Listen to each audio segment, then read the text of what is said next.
तो दोस्तों आज तारीख हो गई है 12 फरवरी 2024 की, साथ ही में दिन है सोमवार का। तो आइए बिना देर किए फटाफट से जानते हैं आज की ताजा खबरें और मुख्य समाचार। तो देखें आज के मुख्य समाचार की पहली बड़ी खबर। कतर ने 8 पूर्व भारतीय नौसैनिकों को रिहा किया, 7 अफसर भारत लौटे। इन सभी पे जासूसी का आरोप था, फांसी की सजा सुनाई गई थी। जी हाँ, कतर ने 8 पूर्व भारतीय नौसैनिकों को रिहा कर दिया है। इनमें से 7 आज सोमवार सुबह भारत लौट आए हैं। ये सभी कतर में जासूसी के आरोप में उम्र कैद की सजा काट रहे थे। पहले इन्हें फांसी की सजा सुनाई गई थी। वहीं दिल्ली एयरपोर्ट पर लौटने के बाद कुछ पूर्व नौसैनिकों ने मीडिया से बात की। एक पूर्व नौसैनिक ने कहा कि पीएम मोदी के हस्तक्षेप के बिना हमारे लिए भारत लौटना संभव नहीं था। दोस्तों वैसे भी ये बात अपने आप में ही काफी बड़ी है कि कोई देश कुछ लोगों को पहले फांसी की सजा देता है, लेकिन जब भारत ने इसमें दखलंदाजी की तो मौत की सजा उम्र कैद में बदल गई और अब इन्हें रिहा कर दिया गया है। यहाँ पर ये नजर आता है कि भारत का रुतबा दुनिया के देशों की नजर में क्या है। देखिए अगली खबर। आधार ऑनलाइन पेमेंट के नए नियम जल्द होंगे लागू। आइए बताएं अधिक जानकारी। जी हाँ, गांव और दूर दराज के इलाकों में बैंकिंग या फिर एटीएम सुविधा उपलब्ध नहीं होती है। ऐसे इलाकों में आधार इनेबल्ड पेमेंट सिस्टम लागू किया जाता है ताकि गाँव के लोग, दूर दराज के लोग आधार कार्ड के जरिए पैसे निकाल सके।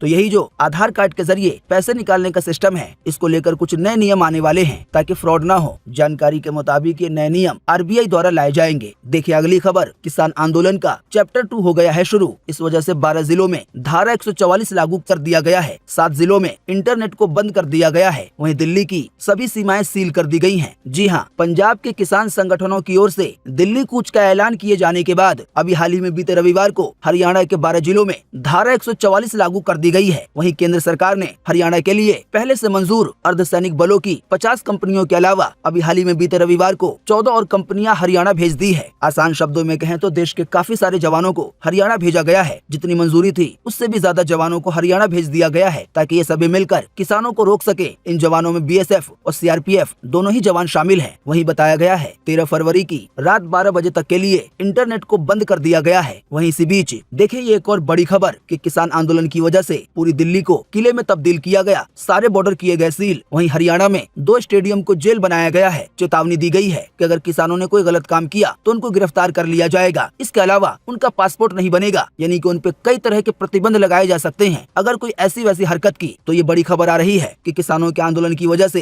हरियाणा में 2 स्टेडियम जेल के तौर पे घोषित कर दिए गए हैं। जिन भी किसानों को पकड़ा जाएगा तो उन सभी को इन स्टेडियम में लाया जाएगा, क्योंकि जाहिर बात है किसानों की तादाद हजारों में या फिर लाखों में हो सकती है। अब इतनी जगह तो जेल में होती नहीं, इसी वजह से 2 स्टेडियम को अस्थायी तौर पर जेल बनाया गया है। बाकी पूरी दिल्ली को एक किले में तब्दील किया गया है। चप्पे चप्पे पर देश के जवान, पुलिस वाले तैनात हैं। आसान शब्दों में कहें तो ये सभी चीजें केवल इसलिए की जा रही हैं ताकि किसान दिल्ली के अंदर एंटर न हो सके। बाकी पंजाब हरियाणा के कई बॉर्डर तो पहले से ही सील हैं। देखिए अगली खबर। मस्जिद और मजार नहीं, मेहरौली में डीडीए ने 4 मंदिरों को भी तोड़ा है। अब बताई है बुलडोजर चलाने की वजह। जी हां, राष्ट्रीय राजधानी दिल्ली के मेहरौली में संजय वन में बनी करीब 600 साल पुरानी अखुंदजी मस्जिद और करीब 900 साल पुरानी बाबा हाजी रोज बी की मजार को एमसीडी द्वारा तोड़ने का मामला तूल पकड़ता जा रहा है। इसी बीच खबर है कि डीडीए ने यहाँ मस्जिद और मजारों के अलावा कई मंदिरों को भी तोड़ा है। डीडीए अधिकारी ने कहा है कि 2 साल पहले हिंदू और मुस्लिम निकायों को संजय वन के अंदर धार्मिक निर्माणों की एक सूची प्रस्तुत करने के लिए कहा गया था और तब उन्हें तोड़ने का फैसला दिया गया था। तो धार्मिक निकायों द्वारा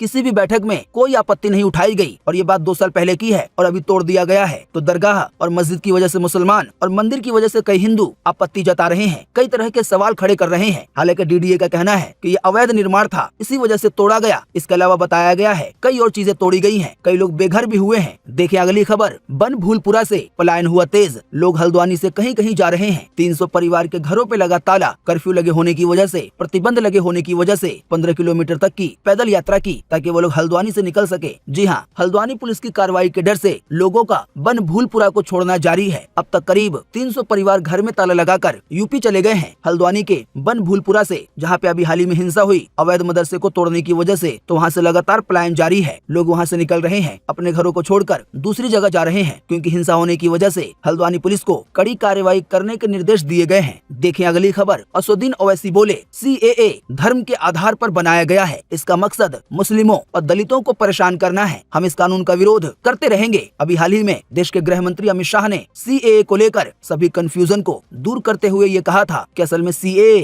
देश के लोगों के लिए नहीं, बल्कि जो लोग पड़ोसी मुस्लिम देश अफगानिस्तान, पाकिस्तान, बांग्लादेश में परेशान है, उनकी वहाँ पे कम तादाद है, इसकी वजह से वहाँ पे उनको खूब परेशान किया जाता है। तो CAA की वजह से उनको नागरिकता दी जाएगी, जैसे कि हिंदू, सिख, ईसाई, जो कि मुस्लिम देशों में कम है। अमित शाह के मुताबिक CAA में कोई ऐसा प्रावधान, कोई ऐसा नियम है ही नहीं कि ये किसी की नागरिकता छीन ले। तो असल में ये कानून देश के लोगों के लिए तो है ही नहीं। इसके बावजूद भी असुद्दीन ओवैसी का फिर से बयान आया है कि CAA धर्म के आधार पर बनाया गया है। इसका मकसद मुस्लिमों, दलितों को परेशान करना है। हम कानून का विरोध करते रहेंगे। अब दोस्तों, अब जब असुद्दीन ओवैसी ने ये बयान दे दिया है, तो जो इनके चाहने वाले हैं वो CAA के लागू होने के समय फिर से हंगामा कर सकते हैं, प्रदर्शन कर सकते हैं, जैसा कि पिछली बार सन 2020 में हुआ था। उस समय तो भयंकर हिंसा भी हुई थी, कई लोगों की जान भी गई। दोस्तों, बात यह है कि अक्सर आम जनता किसी भी कानून को लेकर, किसी भी मामले को लेकर, धर्म को लेकर खुद से ज्यादा दिमाग नहीं लगाती है। ऐसे लोग जिन लोगों को पसंद करते हैं, जो इनका आइडल है, बस वो जैसे ही किसी मामले को लेकर कोई बात कह देंगे तो लोग वही करने लगते हैं, चाहे वो सही हो या गलत हो। वैसे आपको बता दें, इसको भेड़ चाल कहा जाता है। आपने कई सारे ऐसे वीडियो देखे होंगे कि एक भेड़ को किसी साइड जाने के लिए कह दिया जाए तो बाकी भेड़ अपने आप ही उसके पीछे जाने लगेंगे, ये सोचे समझे बिना कि आगे आखिर क्या होगा। लेकिन दोस्तों, ये कोई अच्छी आदत नहीं है। कोई भी मामला हो, धार्मिक हो, राजनीतिक हो या कैसा भी मामला हो, उसमें खुद से भी सोच विचार करना चाहिए, क्योंकि हम इंसान हैं, भेड़ नहीं। देखें अगली खबर। उद्धव बोले, मैं कट्टर हिंदू हूँ, लेकिन इसके बावजूद भी मुस्लिम हमारे साथ हैं। मुस्लिम कहते हैं कि शिवसेना और बीजेपी का हिंदुत्व अलग है, आपसे घर का चूल्हा जलता है, पर वो तो ऐसे हिंदू हैं कि घर जलाते हैं। जी हाँ, उद्धव ठाकरे ने ये बड़ा बयान दिया है कि वैसे तो मैं कट्टर हिंदू हूँ, लेकिन इसके बावजूद भी मुस्लिम मेरे साथ इसलिए हैं क्योंकि मैं मुसलमानों के साथ अच्छे से व्यवहार करता हूँ। कई मुस्लिमों का कहना है कि आप ऐसे हिंदू हैं कि आपकी वजह से घर का चूल्हा जलता है, लेकिन बीजेपी वाले और शिवसेना वाले ऐसे हिंदू हैं कि उनकी वजह से घर का चूल्हा नहीं बल्कि घर ही जल जाता है, यानी कि दंगा करवाया जाता है, फसाद करवाया जाता है, जिसमें घर जलते हैं। देखिए अगली खबर। फ्रांस के बाद श्रीलंका और मॉरिशस में UPI सर्विस लॉन्च होगी। PM मोदी वीडियो कॉन्फ्रेंसिंग के जरिए कार्यक्रम में हिस्सा लेंगे। देखिए अगली खबर। लोकसभा चुनाव से पहले देश में 47 जगहों पर रोजगार मेले का आयोजन होगा। PM मोदी वर्चुअली यानी कि ऑनलाइन 1 लाख जॉब लेटर बांटेंगे। देखिए अगली खबर। गृह मंत्री अमित शाह गुजरात दौरे पे जाएंगे। वो यहाँ 1500 करोड़ की परियोजनाओं का उद्घाटन और शिलान्यास करेंगे। देखिए अगली खबर। मध्य प्रदेश के झाबुआ में PM मोदी बोले,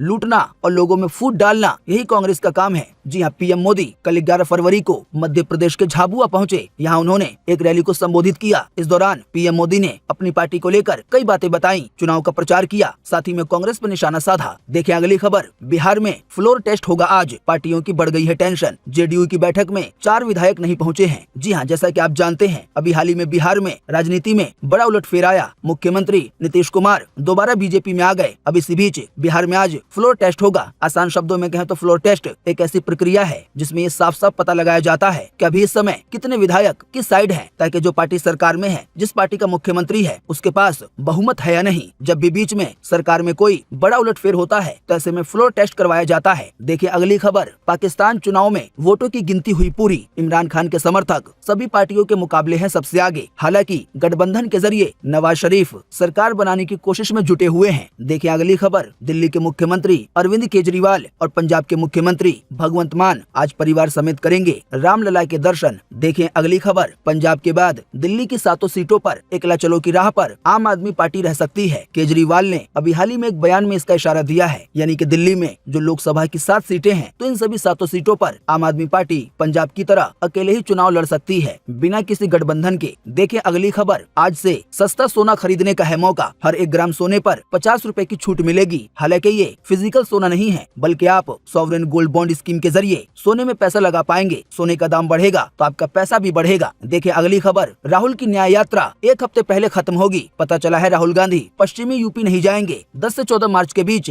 मुंबई में ही कांग्रेस की न्याय यात्रा खत्म हो सकती है। हालांकि इससे पहले कहा गया था न्याय यात्रा 20 मार्च तक चलेगी। देखिए अगली खबर। एप्पल का विजन प्रो भारत में बिकेगा बड़ा ही महंगा। कीमत हो सकती है 5 लाख रुपए। जी हाँ, एप्पल विजन प्रो को हाल ही में अमेरिका में लॉन्च किया गया है। ये विजन प्रो आपको 3D दुनिया में, डिजिटल दुनिया में ऐसा एहसास करवा सकता सकता है कि वो दुनिया बिल्कुल असली है। वैसे तो अमेरिका में इसकी कीमत भारतीय रुपए के हिसाब से 3 लाख रुपए के करीब है, लेकिन बताया गया इसकी मांग दुनिया के और देशों में बहुत ज्यादा है और हमारे देश में सामान इंपोर्ट होने पर टैक्स भी अलग तरीके से लगता है। इस वजह से आशंका जताई गई है कि अमेरिका में जिस विजन प्रो की कीमत लगभग 3 लाख रुपए है, तो उसकी भारत में कीमत 4.5 लाख रुपए या 5 लाख रुपए के करीब हो सकती है। देखिए अगली खबर, 10वीं पास के लिए डाक विभाग में निकली नौकरियां, 63,000 रुपए तक मिल सकती है सैलरी। कई पद तो ऐसे हैं, जी हाँ, यूपी के विभिन्न जिलों में जो डाकघर हैं, वहाँ पे 10वीं पास के लिए सरकारी नौकरी का मौका आया है। इसमें ऑफलाइन आवेदन करने की अंतिम तिथि 16 फरवरी है। अधिक जानकारी के लिए आपको indiapost.go.in पे जाना होगा। देखिए ऐसी ही एक और खबर के इसरो में यानी कि भारत की स्पेस एजेंसी में कई पदों पे भर्तियां निकली। तो जो भी इच्छुक उम्मीदवार हैं, इसरो में काम करना चाहते हैं और उनकी योग्यता है, तो वो लोग इसमें अप्लाई कर सकते हैं। अधिक जानकारी के लिए isro.go.in पे जाना होगा।